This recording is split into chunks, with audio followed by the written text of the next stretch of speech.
Okay, everyone, so this is Waterloo Road Rewind episode 22, or series 3 episode 2. Just like the usual Waterloo Road formula that we have grown accustomed to over the past sort of few seasons, this has our episode or our student of the week. So this time we're introduced to Paul Langley, who, according to someone in this podcast, so I do apologise if you're watching because I don't remember the username.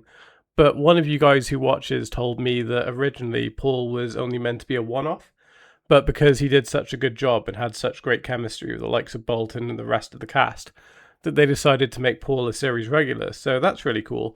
Guess it's a bit like how Vicky was in one episode of series 5 and then became a regular from 6 onwards. And I mean, I didn't know that, and it makes sense. I think Paul is really good, and I like his sort of character journey. I especially like some of the stuff that they do in Waterloo Road Reunited with him, which I will cover in one of the special episodes. But it kind of makes sense for how it all starts here. So we find Bolt and Paul and some of the other disruptive boys fighting in the toilets and outside the front of the school. Bolton's really laying into Paul, and Paul's really asking for it. Paul wants to toughen up, he wants to become strong, he wants to be able to confront his uncle Dermot, who he's been bullying him, he's been abusing him, he beats him, he locks him in cupboards, he's just a nasty piece of work, really, who didn't want to be stuck with a kid and just doesn't like Paul, finds him difficult. It's not a good situation to be in. So I made a note about Dermot. So it's either series 17 or series 16. I don't remember which. I'm more inclined to say series 16. So Declan, who's in the reboot of the series, has an older brother who, a bit like Paul, I guess, is his guardian because his grandfather becomes ill. And he's abusive to his brother. He doesn't feed him. He this, that, and the other. And when I was watching that series 16 episode, I completely forgot about this one.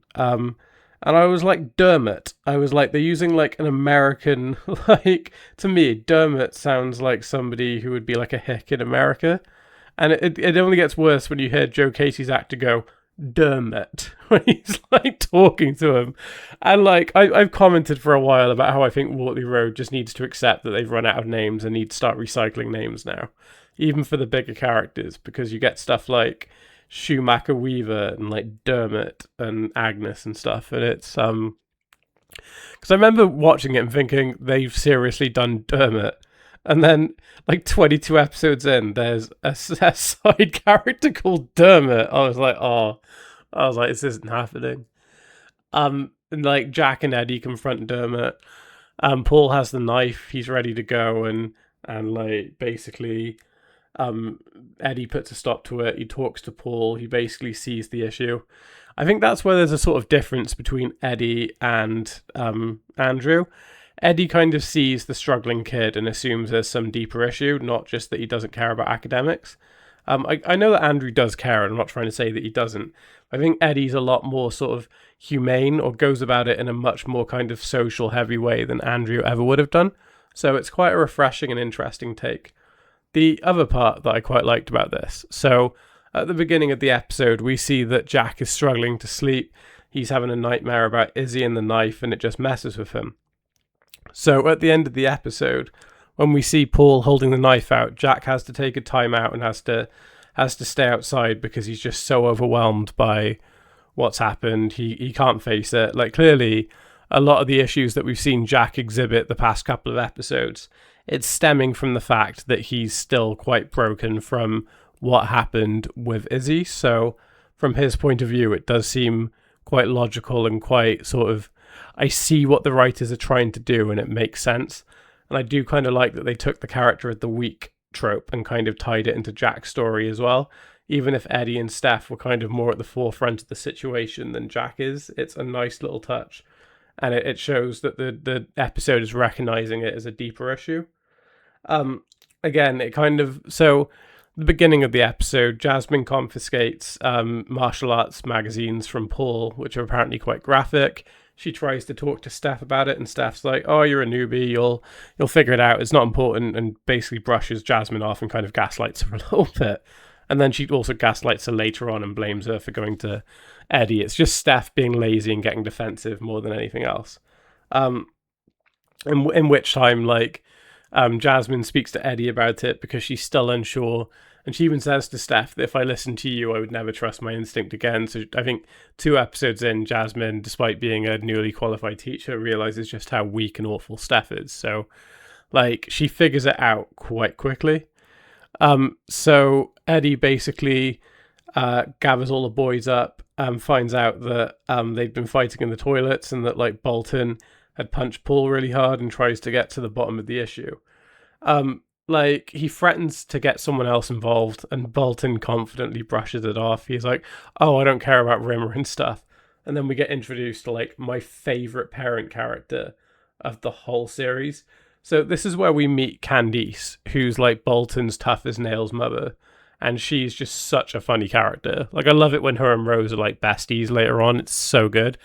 And she basically gets Bolton to speak. Like, whenever she's in the scene, Bolton basically shits himself. And it's always really funny. And then Candice pretends to be crying, and then Lewis gets involved as well. The whole thing is just so perfect. I can't even, like, Lewis is just, oh, Lewis and Candice, I love it. And then Bolton basically confesses that Paul's being abused, there's issues at home, yada yada yada. And Candice stops crying, or stops fake crying. She's like to Bolton, is this what it comes to? I have to cry in order for you to, like, listen. And she starts, like, whacking him with, like, a cloth. Literally, some of my favorite scenes in the show are just Candice and Bolton ones, or Candice and Rose ones. I know the actress is sadly not with us anymore, but, like, I wish throughout the 3 series that Bolton's in, we had more of him and Candice, because it is absolute perfection. So Eddie basically tries to speak to Paul again. He's like, look, Bolton explained, I know there's issues, and Paul tries to lie to him. Eddie sees right through it and is like, look, son, clearly there's something going on. We're here to help you. You've got to trust us, speak to us, open up to us, yada, yada, yada. Paul's just a bit like, nah, it's fine, there's nothing going on. He sees an opportunity and takes the knife from Lewis when he's serving up food. Lewis goes to Jack and is like, one of the knives is gone. And then Jack and Eddie realize the seriousness of the situation. And then Lewis pipes up and he's like, oh, kids today, if it's not glued down. And then Jack's like, yes, thank you, Lewis. Basically saying to get out. I love these little one-liners that you get from Lewis this series, where Lewis is trying to be like a responsible adult, but it just doesn't work because of how Lewis was before. Like, it's later on, he says that he's like a pillar of the community or something. And it's all just so perfect. So yeah, that's pretty much the Paul storyline. I mean, it ends with Jack giving him and Eddie a contact for someone who teaches kids martial arts to try and, like, help Paul deal with a lot of stuff. So there is that. This is also the start of the plot where Matt tries to get his musical going. So him and Steph, like, audition the kids. Steph is very clearly thirsting after Matt, and that's why she was just ignoring all of the struggling students like Paul. It's why Eddie has a go at her for basically being terrible at the job, for not caring, and Eddie's just keeping an eye on her now. Like, even Jack says, Steph, this is the last time I'm going to look out for you, so you need to start getting your shit together because Eddie's watching you. And we see Jack's falling to pieces a bit. He's taking pills. He's struggling with the paperwork. Everything that's happened with Izzy is just messing with his head. And I think being at Waterloo Road is a constant reminder of it. Yeah, so anyway, back to topic. Steph is clearly trying it with Matt, despite the fact that Matt is very clearly gay. It's the one line which, again, I don't think's aged well, but again, it's Steph's ignorance, and that's Steph saying that she thought a few of the kids were into musical theatre or whatever, if you know what I mean. And Matt's just sort of there like, And then we see the phone call at the end, which is from Colin. Like, I don't really see why they're trying to hide it. Like, it's quite obvious, and I mean, Matt's open about it. Like, it's not like a big issue or anything. So I think it would have been better if Matt just came forward.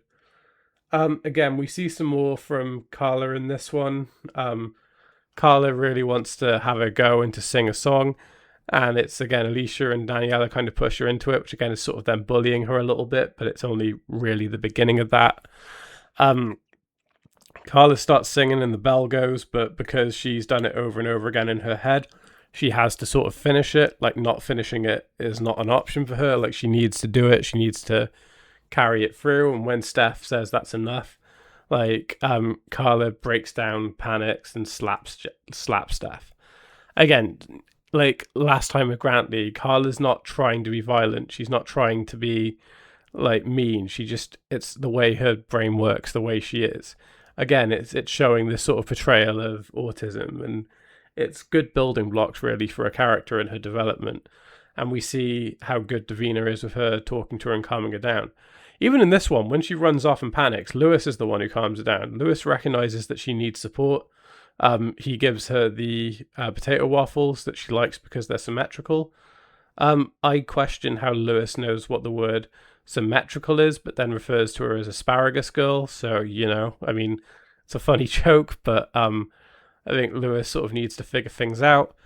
And this episode also starts kind of laying the seeds for the other sort of love triangle type thing that's going on, even though it's not quite that severe, and I hate it.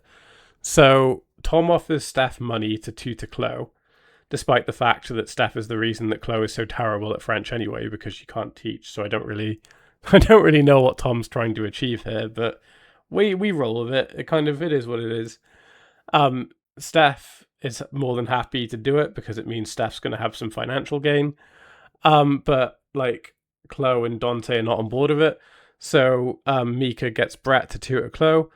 We sort of see the start of this, and there's little bits throughout the episode where Brett says, I bet you'd have a beautiful singing voice or whatever to Chloe. And there's kind of closeness between them when they're doing the French tuition. Like, I don't see the point in having Chloe cheat on Dante with...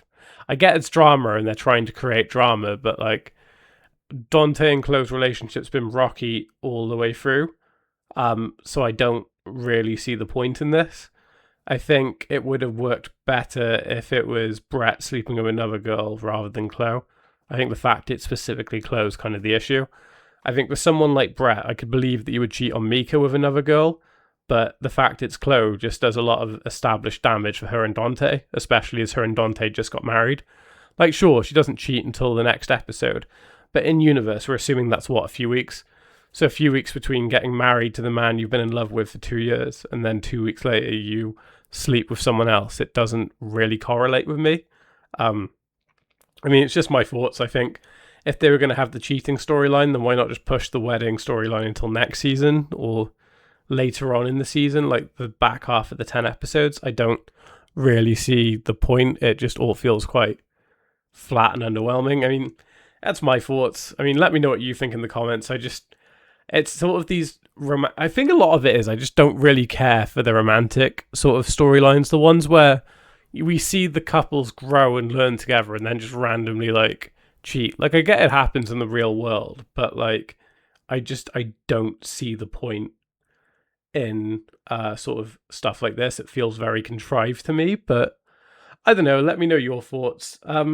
Yeah, I think I've pretty much covered this episode, really. I think I've talked about all that I want to talk about. So if you're enjoying the content, then please like, subscribe, comment, trying to keep the algorithm going, trying to build things up. So, I'll catch you all next time. Have a good rest of week.